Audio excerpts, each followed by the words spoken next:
soiled and my shoes were dusty from the cemetery lawn. Coffee from a gas station sat half-finished in the cup holder, cold as a creek stone. I just wanted to go home, sit at our kitchen table, and pretend for 5 damn minutes that Paige might come down the stairs complaining about the drip in the sink. That was all I had in my head. 5 minutes of silence in the house we built.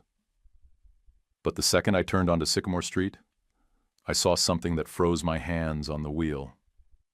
Before we start, tell us which city or country you're listening from. Let's see which corners of the world we've gathered from today. Thanks.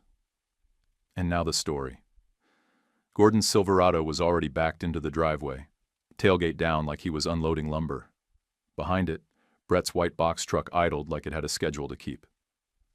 That thing had property removal written all over it, even without a logo. The front door of the house, our house, was propped open with Paige's old flower bin. I saw cardboard boxes stacked waist-high in the foyer, and Elaine, her mother, standing just inside, pointing at my tool chest like it was some broken-down appliance. My gut turned. I pulled up slow, rolled the window down, and stepped out like I didn't want to believe what I was seeing. I kept thinking maybe they were clearing something for a memorial, but no one clears out a man's closet for remembrance. Connor, Brett's college-age kid, came stumbling out onto the porch with an armful of my winter coats. Behind him, Brett hauled my dresser like he was doing me a favor. I didn't say anything at first. I just stared. Brett set the dresser down with a grunt and looked past me like I wasn't standing there. Then Gordon, slick as ever, said, "We're getting a head start. Family needs to prep the house calm. No shame, like he was on contract. He'd never once called me family." "Prep it for what?" I asked. My voice cracked. I wasn't expecting it to. "For Brett," he said. "Keeps the place in the merit line. We'll set aside your personal items." That's when it hit me. Paige hadn't even been in the ground 24 hours, and they were already carving up her life, our life, like it was theirs to divide. I told them to stop. My voice was firmer this time. Gordon didn't flinch. Elaine turned to me like I was interrupting something she'd planned for weeks. "Derek, honey," she said, "we'll be tasteful. You can come back on Friday to collect what's yours," like I was a tenant waiting for my deposit. I walked inside anyway, past Brett, past the flower bin. The smell of cardboard and furniture polish hit me like a punch. Our wedding photo was face down in a box labeled miscellaneous. Her recipe book, tossed on top of my softball glove like trash at a yard sale. I didn't even touch it. I couldn't. My hands were shaking. I stepped back out and pulled out my phone. Called Avery Holt, the estate lawyer Paige had insisted I meet 3 months ago, back when she still had strength in her voice. "They're here," I said. "They're moving things out. They've got trucks." Avery didn't ask questions, just said, "Don't confront them alone." "I'm coming." So I waited, right there on the porch. I didn't shout, I didn't threaten, I didn't even touch the box labeled "Pantry, Donate." I just watched. Watched Brett load my fishing rods like he was collecting antiques. Watched Gordon point toward the deadbolt, talking to someone on the phone like the locks were already his. Watched Connor laugh while dragging a box full of my tools across the porch. And I filmed. Every second of it. I didn't need to raise my voice. I wanted their own words to do the talking when it counted. I met Paige on a Saturday shift nobody wanted. The paper cutter jammed halfway through a rush job for some bakery I hadn't heard of, and while I was elbow deep trying to clear the rollers, she walked in, holding a box of cinnamon knots like a peace offering. Said her shop was called Hearth and Harbor, just opened down on Hargett, and if I could get her menus printed by noon, she'd keep me in muffins for life. I fixed the cutter. She got her menus, and I ate 3 cinnamon knots before lunch. Paige was 34 then, had flour on her jeans, and a voice like someone who'd been barking orders since dawn. She didn't flirt. She evaluated. You could tell from the way she looked around the press room, noting what was broken and what still ran. That was how she saw people too. What held, what cracked. She decided I held. Our first date was Chinese takeout on the loading dock. Second was her showing me the bakery after closing, still warm from the ovens. I liked that place. It smelled like ambition and butter. And we were married less than 2 years later. Her family showed their teeth early. First time I met Gordon, he looked at my calloused hands like I'd brought the wrong resume. He was the kind of guy who shook your hand while glancing at your boots. Flipped rentals for a living. Basic flips, nothing fancy. But talked like he owned Wake County. Said things like legacy asset and multi-generational equity when he meant the tiny bungalow Paige inherited from her grandmother. It was a 1920s place over by Oakwood Cemetery, painted pale yellow with a stubborn old maple out front she named Red. The porch sagged, floors creaked, and the stairs moaned like old men. Paige loved it like a second heartbeat. That house didn't cost a dime, but Gordon acted like it was a family trust. We went to dinner at the Merritts 2 months after getting engaged. Elaine, her mother, served salmon with the kind of dill sauce you only see in magazines, and halfway through, she tilted her head and asked, "Where did you say you went to college, Derek?" I said, "Didn't." Fork hit the plate like a dropped spoon. Nobody said anything for a few seconds, like my answer had knocked the air out of the room. Then Gordon cleared his throat and started in on bloodlines. Said it with the weight of a preacher. "Some things stay in the family," he told me. "Homes, land, traditions. That's how we do it." I smiled, tried to keep it easy. "We are family." He smiled back like I'd told a joke he didn't quite get. Later that night, Paige apologized for them. I told her not to. I wasn't expecting streamers and hugs, but the way Gordon looked at me, like I was a stray dog sniffing around his porch, stuck in my teeth. When we announced the engagement, he cornered me in the backyard after dinner. Came at it casual. Said he wanted to talk financial clarity. That meant prenup. "Just to keep Paige's heritage intact," he said. "It's not personal." "You understand," I said, "I wasn't trying to take anything." Paige was sitting beside me. She didn't say a word, just reached under the table and squeezed my knee. What I didn't know then was Gordon had loaned her $28,000 for a new double-decker oven when Hearth and Harbor started taking wholesale orders. He called it an investment, but it was paperwork light and control heavy. Told people he helped launch the venture, like he was a founding partner. That oven ran hot, but not as hot as Gordon's pride. He started calling the bakery ours in front of people. Not just family, customers, delivery guys, realtors at barbecues. Paige would smile tight and change the subject. But it pissed me off. She built that shop from scratch. I watched her mop floors after midnight just to make payroll. Gordon bought her one damn appliance and acted like he held a deed to her effort. Holidays at the Merritts were a masterclass in polite isolation. They'd stick me at the far end of the table near the kids. I was 38, talking Legos with a fourth grader. Anytime I stood to refill a drink, the room went quiet like I'd interrupted a prayer. They talked like my job was a phase, like I'd move on to something real once I grew up. I've been a pressman since I was 20. I run machines that cost more than most homes, but to them, I was just a guy who smelled like ink and carried calluses instead of cufflinks. I kept my mouth shut. For Paige. Always for Paige. She came home every day dusted in flour, hands cracked from sanitizer, and still managed to ask about my press runs. She never once made me feel like less. Not once. That woman ran 12-hour days and still remembered how I liked my coffee. But her family? They never stopped measuring. And every time they measured me, I came up short. Brett, her older brother, used to park across the lines in my driveway like the concrete was his. He'd nod at me like we were both just waiting for Paige to come to her senses. His kid, Connor, would show up anytime Gordon needed something moved. Big arms, empty head, called me boss with a smirk. The message was clear. I didn't belong. Not to them. I told myself they'd come around. Give it time. People soften, right? Looking back, I see it clearer than ever. Time didn't soften them. It sharpened them. Every year, Paige stayed married to me. They got more resentful, more certain I was just passing through. a wrong piece in the family puzzle. They believed in blood like it was law. And in North Carolina, with no kids and no will, that belief isn't just talk, it's a plan. They were planning even then. I just hadn't heard it out loud yet. It was one of those hot Carolina afternoons where even the bugs sounded tired. Gordon's sister was renewing vows with her second husband out in Apex, and the whole Merritt clan turned up like it was a royal wedding. White tent, rented chairs, mason jars with floating candles. Brett brought a Bluetooth speaker that only played Kenny Chesney. Elaine wore pearls.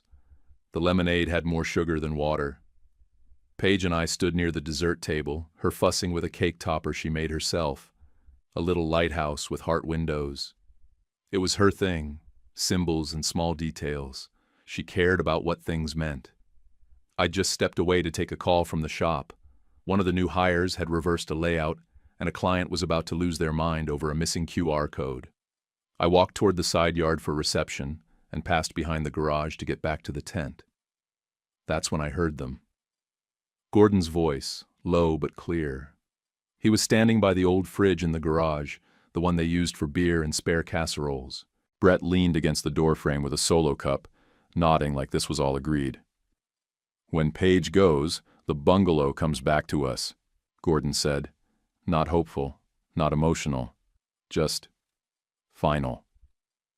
"That bakery's brand stays Merritt, not Lawson." I stopped dead. The gravel under my boots crunched. They didn't hear. Brett shifted. "What about him?" Gordon didn't hesitate. "He's not blood. No kids, no claim. House returns to family. That's how it's always been." Always? Like this was a written rule. Like Paige and I didn't exist in between. Then Elaine stepped in. She was inside the garage, sorting table linens and pretzels. She didn't look up when she said, "We'll change the locks quickly," just to avoid confusion. Give him a little grace period. Of course I stood there holding a paper plate of deviled eggs, ears burning, stomach hollow. They were talking about her dying, like it was a guaranteed step in a business plan. Talking about me like I was a loose end. I didn't move. Didn't interrupt. I wanted to. But I knew if I said one word, they'd just close ranks and lie. Or worse, smile like it was all misunderstood. I turned and walked back around the tent. Inside, Paige was laughing with her cousin about buttercream ratios, holding a spatula like a conductor's baton. She looked up, caught my face, and her whole expression dropped in one beat. She handed off the spatula and met me halfway across the grass without saying anything. We didn't stay for dancing. In the truck, I waited until we hit the road before saying a word. I don't like dragging out the fuse once it's lit. "I heard them," I said. "Gordon and Brett. And your mom." She didn't ask what they said. She just pulled into the Harris Teeter parking lot and stopped under one of those big pole lights like we were about to sign a treaty. I repeated it word for word, no filter, no soft landings. Her eyes didn't blink. She just sat there, hands on the steering wheel, tapping the leather with her fingers like she was counting something. "I've been putting it off," she finally said, hoping they'd soften. But I can't ignore it anymore. That was when I realized she'd known. Maybe not the exact words, but the shape of it. The slow knife her family had been twisting for years. She reached into the glove box and pulled out a manila folder with a printed email on top. I made an appointment already. Lawyer named Avery Holt, 2 blocks from the courthouse. We go Tuesday. "You already booked it?" She nodded. "I wanted to wait until you saw it for yourself." "Now you have," I sat back, heart still buzzing. "And the bakery?" "Same lawyer," she said. "We handle all of it." I didn't thank her. She would have hated that. Instead, I just said, "All right." That night, she slept turned toward the wall. I stayed in the kitchen, lights off, fridge humming like background noise to a slow-motion train wreck. I stared at the backsplash tile she installed herself. Each one set by hand, every one a little crooked. I couldn't stop thinking about Gordon's voice, about the way he said, "When Paige goes," like it was already scheduled. Like the house had never been mine. like the bakery was some Merit heirloom I'd borrowed. They weren't going to fight fair. They weren't going to wait for grief to cool. They were already circling, making plans. Paige didn't talk about her death like it was around the corner. But that night, after everything, I saw the truth in the way her shoulders curled while she slept. She knew her family would treat her funeral like a start line. We didn't talk the next morning until after breakfast. Then she handed me the folder again and said, "We're not waiting." I looked through the paperwork, emails, notes, even a copy of the deed with the old name still on it. I didn't understand all of it, but I understood the urgency and the trust. "Derek," she said, "I don't want you left guessing." She wasn't scared of dying. She was scared of leaving the wrong people with too much room. And the Merits? They were counting on that room. We parked right outside the office on Davie Street, just up the block from the courthouse. Paige didn't wear makeup that day, and I didn't shave. We walked in like we were early for a funeral, quiet, stiff, and already tired. Avery Holt wasn't what I expected. No suit vest, no Rolex, no "trust me, I'm billing you for thinking" attitude. He had on a blue Oxford shirt with a faint stain near the pocket and a calm voice like a guy who read instructions twice before assembling a grill. I liked him immediately. "Let's not overcomplicate this," he said, laying out some documents and a fan across the desk. "We're not here to chase loopholes. We're here to make sure your intentions stick." He broke it down so even I could follow. "In North Carolina," he said, tapping a page with his pen, "if someone dies without a will and without kids, it doesn't automatically all go to the spouse. Parents can claim a share, especially of real estate. And if the deed doesn't specify survivorship, it's a mess." I looked at Paige. Her mouth was tight, eyes locked on the paper. "That's what Gordon's banking on," I said. Avery nodded once. "But here's the thing.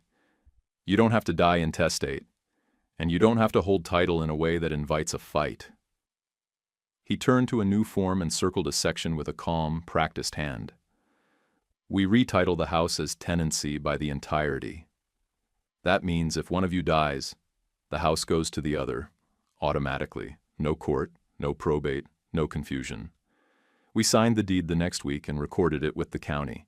I carried the certified copy out of the building like it was something fragile and alive.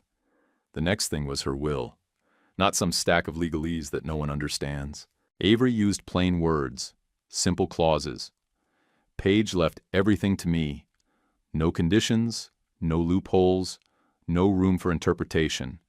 She even added a no contest clause, so anyone trying to challenge it risked losing whatever they thought they were entitled to.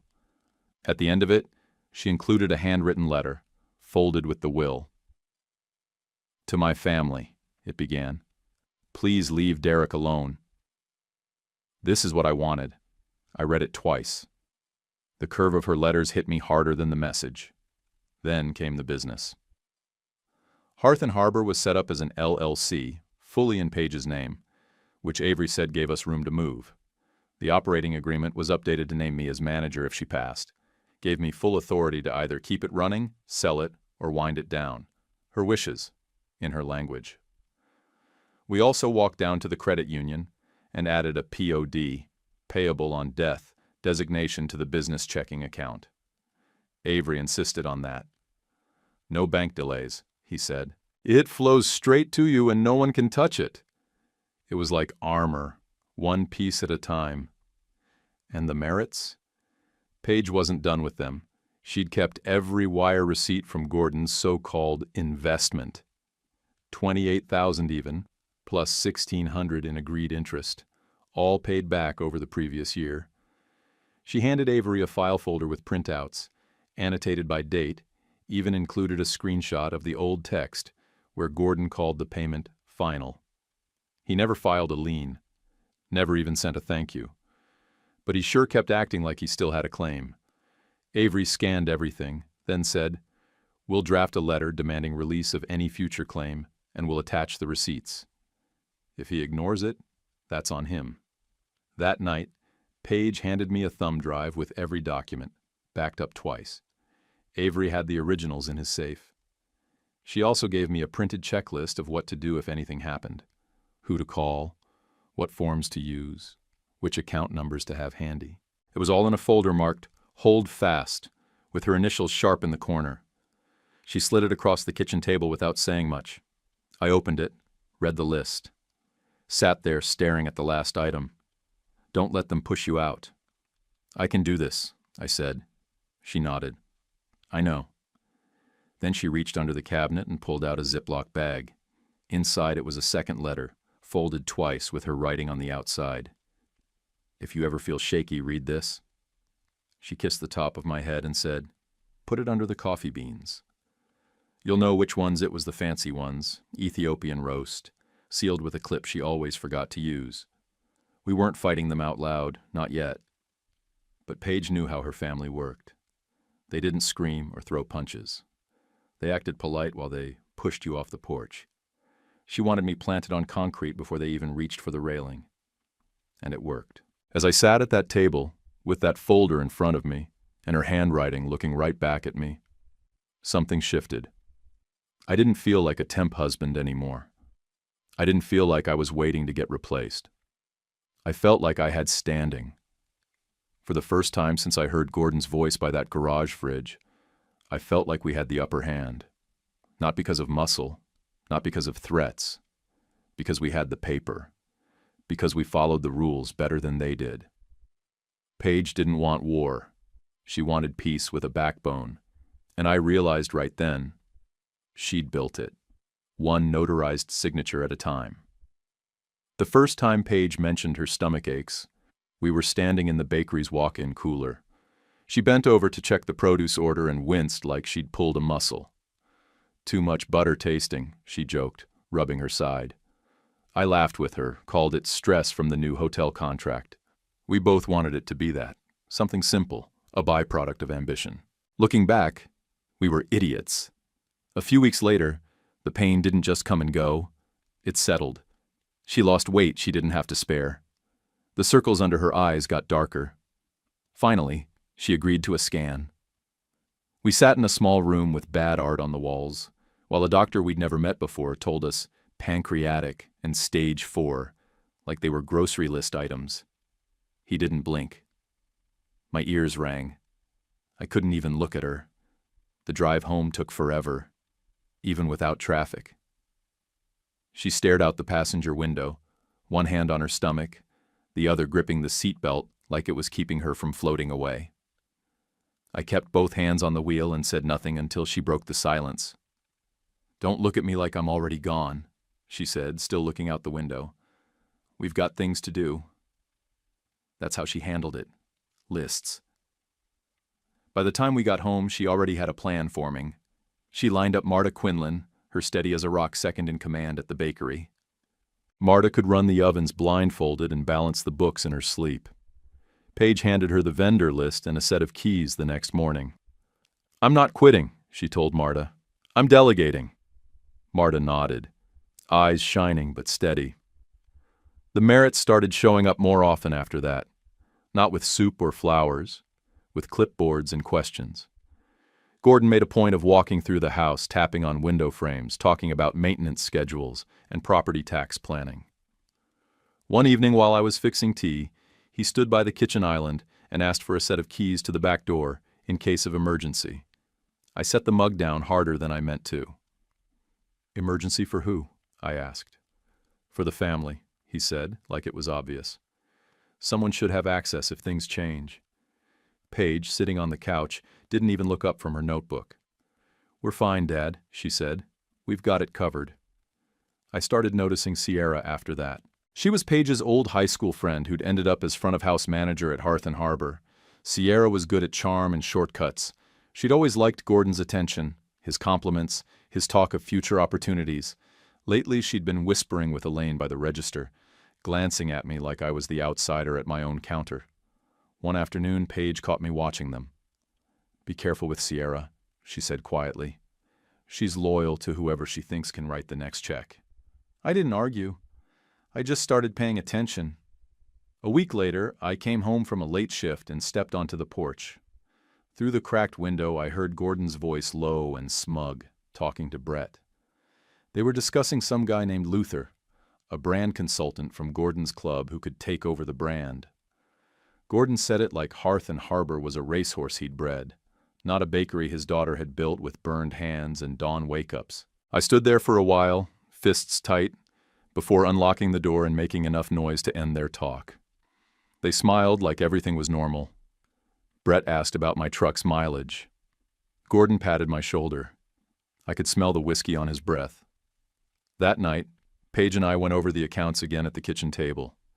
Avery had already added me as backup signer on the business accounts, and we'd set the POS system to ping my phone on any cash pulls over 200.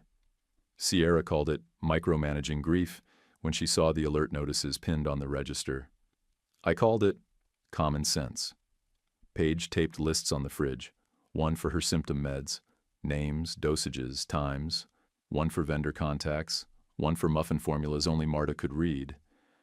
And then, at the bottom corner of the freezer door, a note in her sharp block letters, "Please don't let them turn this house into a chessboard." I read that one every morning. The merits kept circling. Gordon offered to help with paperwork. Elaine suggested we let Connor mow the lawn to keep appearances up. Brett started parking closer to the porch.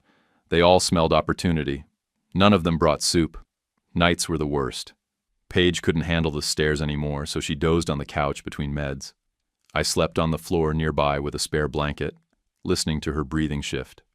The smell in the room was cinnamon and antiseptic, like the bakery had collided with a hospital. It made me want to smash something, but I stayed still. I held her hand when she reached for it in her sleep. The folder Avery had prepared sat on the mantel, fat with certified copies and backup thumb drives. I looked at it more than I looked at TV. Every page inside was a line we'd drawn in ink to hold back the tide. But sitting there in the dark, with her skin warm under my palm, and her hair falling thin across her face, the papers felt like umbrellas in a hurricane. Paige noticed me staring at the folder one night. "It's there to protect you," she whispered, "not to keep you awake." I nodded, but I didn't stop watching it. Because I could feel the merits waiting. Because I could see Sierra smiling at them from behind the counter. Because no matter how many signatures we had, paper couldn't stop disease. And disease was coming fast. We were out on the porch just after 6. Air was heavy, but not hot. Like the sky hadn't made up its mind yet. I had a hoodie on. Paige wore one of her bakery blankets across her shoulders. The soft gray one with the chocolate stains in one corner from some failed tart experiment last fall. She couldn't walk more than 2 steps without help by then, but she still made me carry her outside because she wanted to sit under the maple one last time while the leaves were still holding. "You remember the list?" she asked, her voice like paper. She didn't wait for my answer. "We're going over it again?" She had the folder on her lap, the one Avery made up, thick with tabs and not one wasted word. "If they push," she said, tapping the cover with her knuckle, "don't raise your voice. Let the documents do the talking. Don't waste energy you can't afford." I nodded. I'd heard it before. But she needed to say it again. And I needed to hear her voice just a few more times. "You don't keep the bakery out of guilt," she said, flipping to the business tab.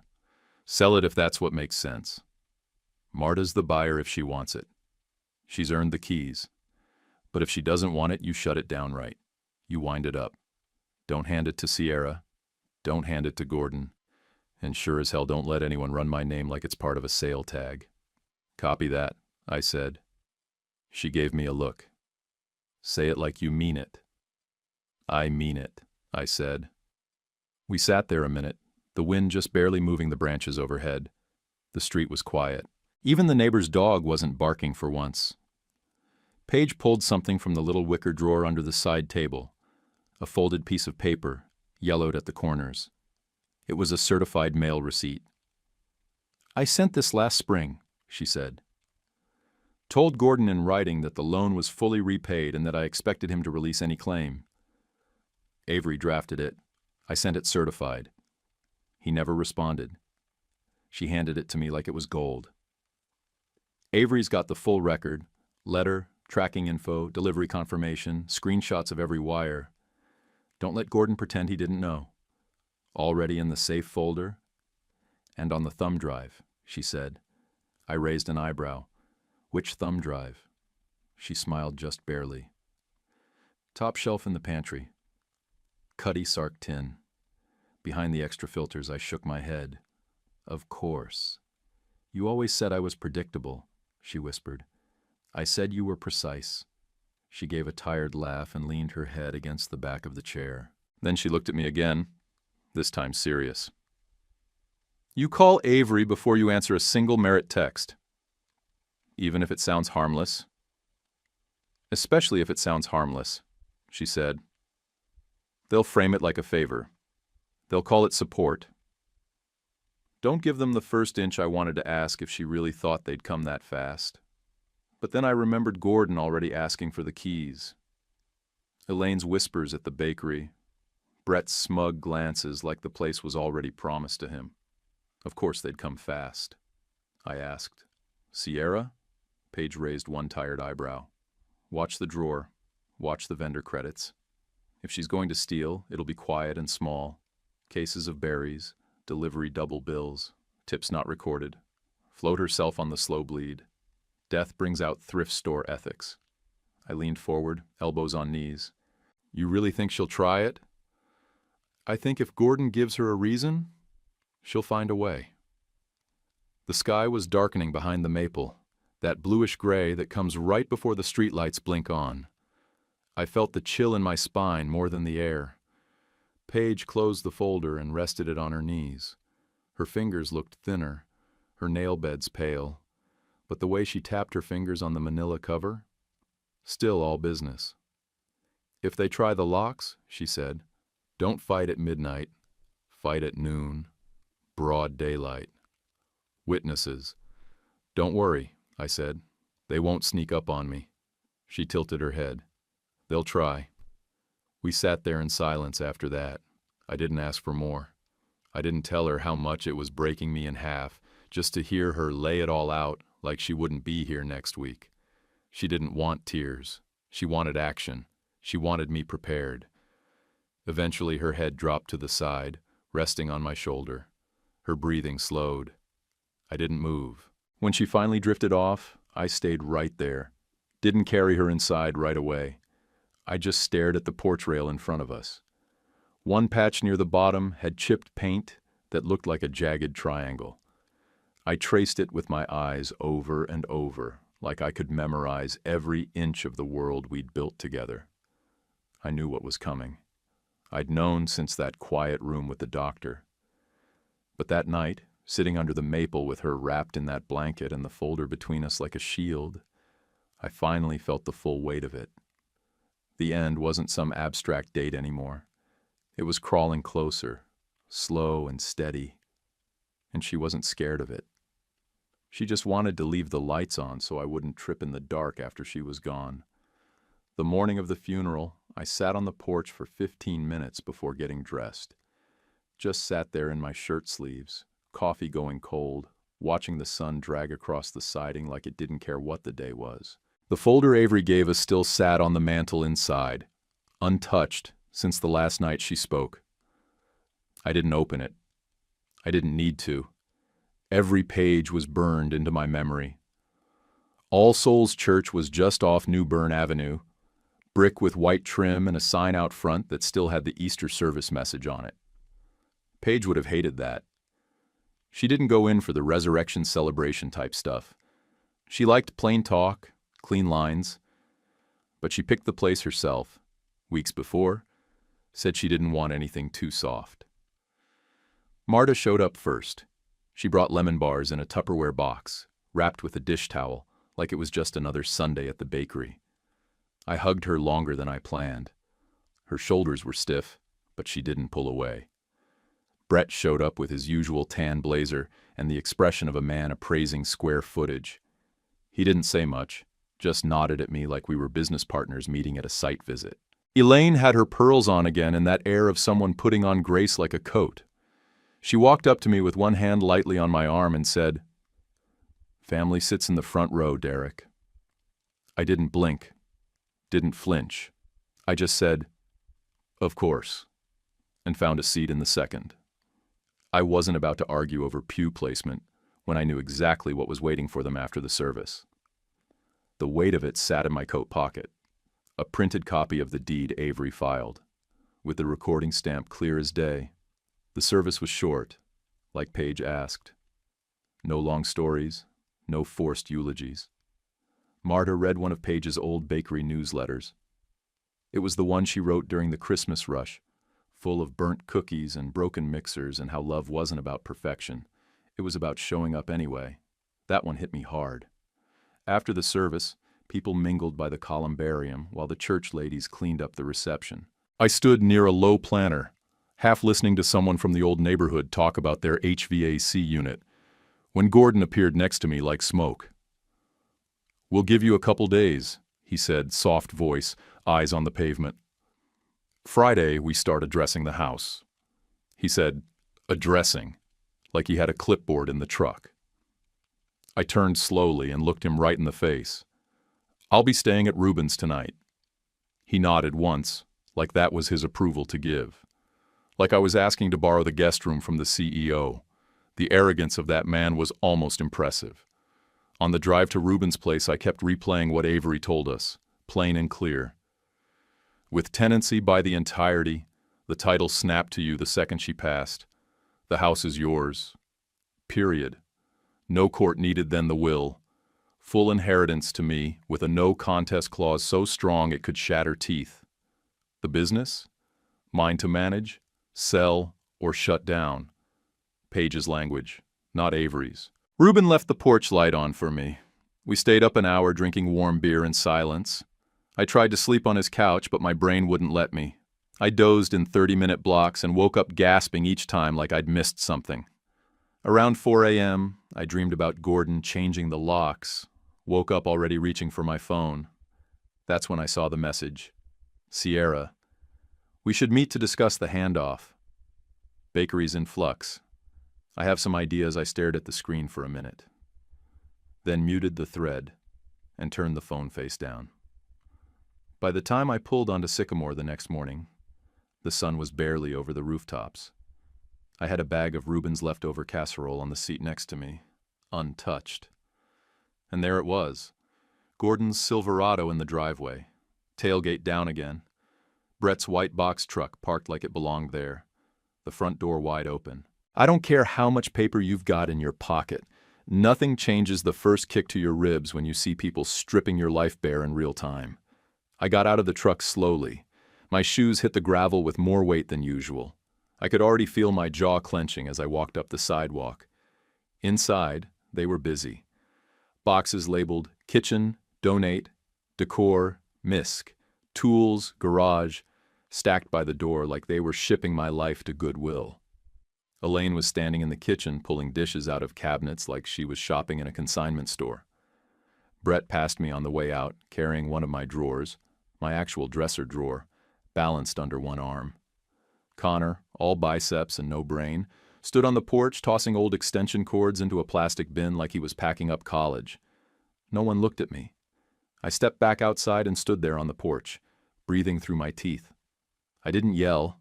I didn't make a scene. Paige's voice was still in my head. "Don't fight at midnight. Fight at noon. With a witness." So I texted Avery one word. Now. Then I hit record on my phone and just stood there filming as Gordon walked across the living room, pointing toward the mantel like he was measuring for a flat screen. Elaine said something about repainting before the season changes. Brett made a joke about my recliner being too broken to donate. That's what grief looked like in the Merritt family. Curtain calls and clean slates. But me?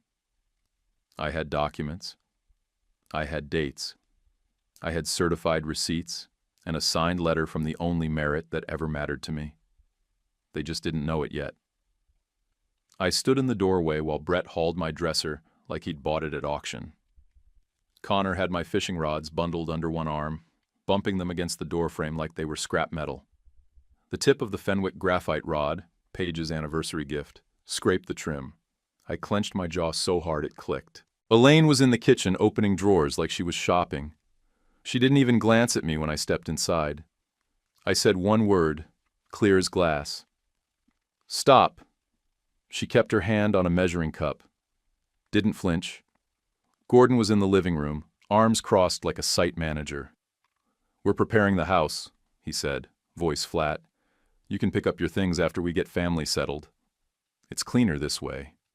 My hands were fists at my sides. This isn't your call. Gordon gave a low, breathy chuckle. Derek, you're not blood. There it was. The final nail they always had ready. Not blood, not family, not entitled. I heard a car pull up, tires on gravel. Avery's silver sedan slid to the curb like it had a built-in compass. He stepped out calm and steady, leather folder in hand. He adjusted his cuffs and walked up the path like he'd done this before, because he had. He didn't say a word until he reached the porch, just nodded once at me. Then he looked straight at Gordon. Mr. Merritt, Avery said, smooth as steel. You're removing property that does not belong to you. Put it back. Right now, Brett paused mid-step with the dresser. He looked at Gordon like he wanted backup. Connor froze on the porch, holding the rods like they were part of his job description. Elaine folded her arms across her chest and shifted her weight, like this was just inconvenient, not illegal. Avery stepped inside and set the folder on the console table. He pulled out the deed first, unfolded it slowly, and tapped the county seal with his pen. This property is held as tenancy by the entirety, which means, under North Carolina law, it vested in Derek the instant Page passed. No probate, no delay. The house is his. He pulled out the will next, placed it carefully beside the deed. This is Page Merritt's will, signed, witnessed, and recorded. It leaves all personal property to Derek. The no contest clause here, he tapped it twice, bars any family member from receiving a single item if they challenge it. Gordon didn't blink. This is family property, he said, like that could override actual law. Avery didn't even turn a page. Family tradition is not law, Mr. Merritt. Then he looked at the pile of boxes by the door like a state trooper eyeing a broken taillight. I stepped forward and played the video from my phone, the one from the morning porch scene. I hit play and held it where everyone could hear. Gordon, on camera, saying, "We'll change the locks." Elaine, pointing to the pantry, saying, "Get the cookie tins too." Brett laughing about dump runs. Avery didn't smile, but I saw it register. He pulled another document from the folder. Wire receipts, notes, a copy of the certified mail receipt Page had sent last spring. This is the payment record for the $28,000 loan your family keeps referencing. Page repaid it last year, principal and agreed interest. You never filed a lien. You never released the claim. But we have the proof. We also have a letter you ignored. He held up the receipt with Gordon's signature from the post office. The color drained out of Gordon's face so fast it looked like someone unplugged him.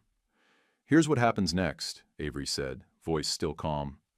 You return everything to where you found it. You leave this property. You do not enter again without Derek's permission. His words didn't rise, didn't shake. They just landed.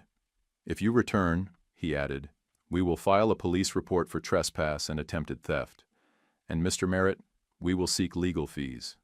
By then, Caleb from next door had stepped out onto his porch with a bird feeder in hand, pretending not to listen. But he was angled just enough to hear every word. Small neighborhoods don't keep secrets, they curate them. Gordon tried one last swing. We'll contest. Avery didn't even lift his head, just tapped the no contest clause with the end of his pen. Then you get nothing.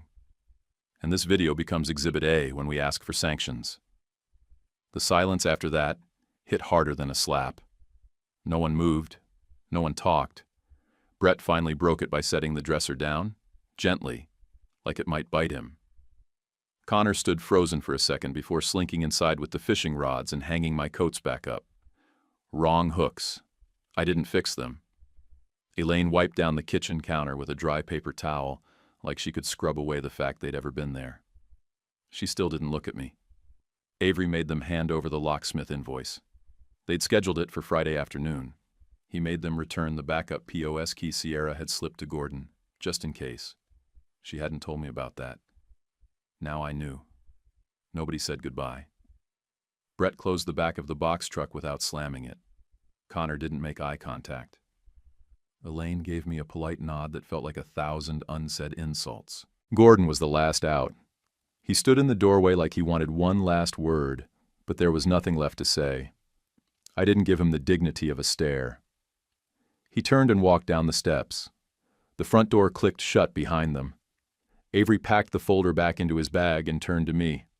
"That's what pushing with paper looks like." I nodded once. My throat felt tight. And for the first time in weeks, I breathed like I had the space to do it. After they drove off, Avery didn't waste a minute.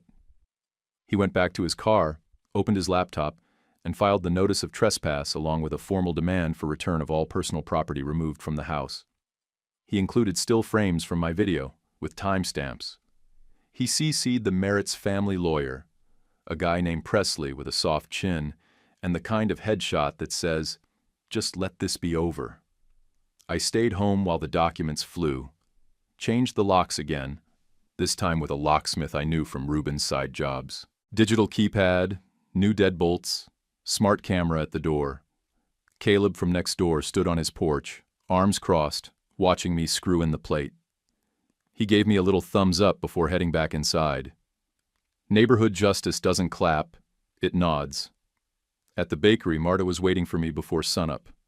She had a spiral notebook and a hard look in her eye. "I can keep this place steady," she said, no hesitation. "But we've got a leak." Sierra's been skimming paper credits, not huge but steady. Adds up. We pulled the drawer reports from the past month, matched them against the POS. Same handwriting kept showing up under the adjustments column. Sierra's. Extra cash entries. Inventory tweaks. Vendor discounts that never made it to the bank. My jaw locked up. Paige had seen it coming and warned me, and I still let it slide. I didn't take Sierra out to the alley like I wanted to. I sat her in the office, shut the door, put Avery on speaker. We showed her the numbers. Showed her the screenshots of her and Elaine texting about keeping the brand in the family. Showed her the extra key we recovered from Gordon, the one she gave him without asking. Sierra blinked hard. Started with the tears, like that would change anything. Then she shifted into anger. "I was trying to help everyone transition," she said, like it was a job title. Avery didn't miss a beat. "Here's what happens next," he said. "You resign today, sign a repayment agreement for $3,400 over 6 months, or we file a theft report and hand this to a detective."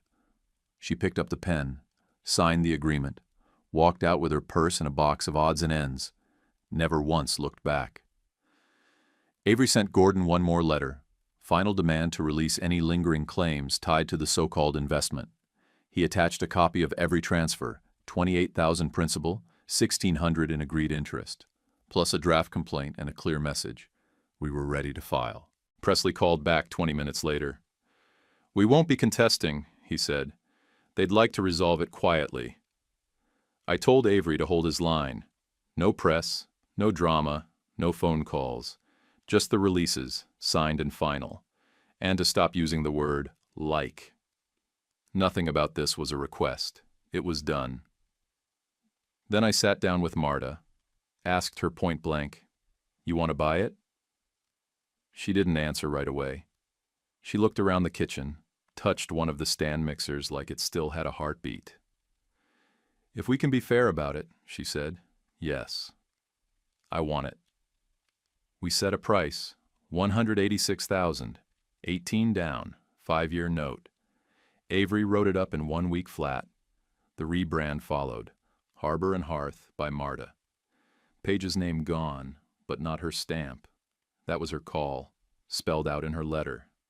Her way of handing it forward without leaving it behind. I brought home the original whisk. Set it on our mantel next to her framed photo. The light from the window hit both every morning around 8:30. The Merritts didn't say a word. Not to me, not publicly. But their circle heard. Because circles always do. The same ones who once bragged about Gordon's family legacy stopped talking. No more barbecues with proud toasts, just quiet faces and awkward grocery store sightings. A week later, I got a letter from Gordon. 4 lines. 1 sentence of forced condolences. 3 lines confirming he released all claims. No apology. He didn't need to say it. The release was the apology. His silence was the bow on top. Paige told me not to shout, not to take swings, just to hold the line and push with paper. And that's what I did. I signed, I filed. I moved the ball down the field 1 yard at a time. No noise, no flames, just forward. I kept the house because it creaks like her laugh, low and sudden, especially when you walk past the pantry after midnight. I kept the maple out front because she named it red for no good reason, except that its leaves burned brighter than anything else on sycamore in the fall. I kept the whisk on the mantel, the one with the bent wire, and the letter in the Ziploc under the coffee beans. It's still there. Sometimes I take it out just to feel the weight of it, still heavier than it looks. I sold the bakery to Marta because Paige told me to, and because she was right. I can run a press. I can sort paper trails and accounts and repair receipts. But dough? Dough needs someone who can feel it change from too wet to just right in a single turn of the wrist. Marta's that kind of person. Paige saw it. I trusted her eyes more than my own. First year's payments came in, and I sent $12.5 to the Raleigh Community Culinary School in Paige's name. Didn't make a post. Didn't tell anyone outside Avery. I'm not a plaque guy. Paige wasn't either. I filed the police report the same day Gordon's truck backed into my driveway like it was part of the landscaping. Not because I wanted charges, because I wanted a record. I wanted it on paper. Presley got the message. So did his clients. No more trucks showed up. Sierra made her payments on time, all 6 months of them. Then she moved to Charlotte, where she started selling commercial espresso machines. Or so Marta said. I never checked. I didn't tell Marta who to hire to replace her. I just told her to work the drawer herself every night for a month, and when she stopped feeling paranoid, that's when she'd know she hired the right person. The Merritts stayed quiet. No calls on Thanksgiving, no drive-bys, no surprise visits to check on the brand. I saw Gordon once, 2 years later, in the lumber aisle at Lowe's. He was looking at plywood. I was buying caulk. We didn't speak. He saw me. I know he did. He looked at the floor and walked the other way.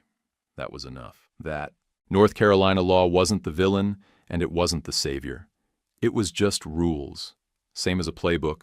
Same as a manual. The Merritts counted on tradition. Paige knew how the system worked. She studied it. And she made sure I understood it too, page by page, clause by clause. I was 39 when I watched them carry my dresser onto the porch like it was community property, like I was renting space in my own life. I stood there and didn't raise a fist. I wanted to. My palms were itching.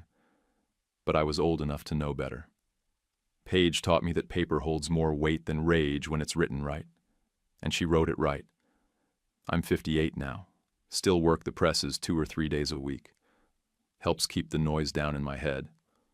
On Sundays, I sit on that porch with coffee and a thermos and stare out at red. Sometimes I swear I can hear the bakery's oven fan from here, even though it's been Marta's for years now. I think about the way Paige ran a line, like it was a military unit dressed in flour and rolling pins, like every person mattered. People ask me sometimes how I didn't blow up, how I didn't swing or snap or torch the whole damn thing. Truth is, I wanted to, every day for a while. But I promised Paige I'd push with paper, not my voice. And the way they folded, quiet, cornered, one release form at a time, was its own kind of justice. What would you have done if you were in Derek's shoes? Confront them loud or let the documents talk? Tell me in the comments. And if this story hit you, hit that like button and subscribe for more. YouTube picked this for you. Tap it. Let's see if they guessed right.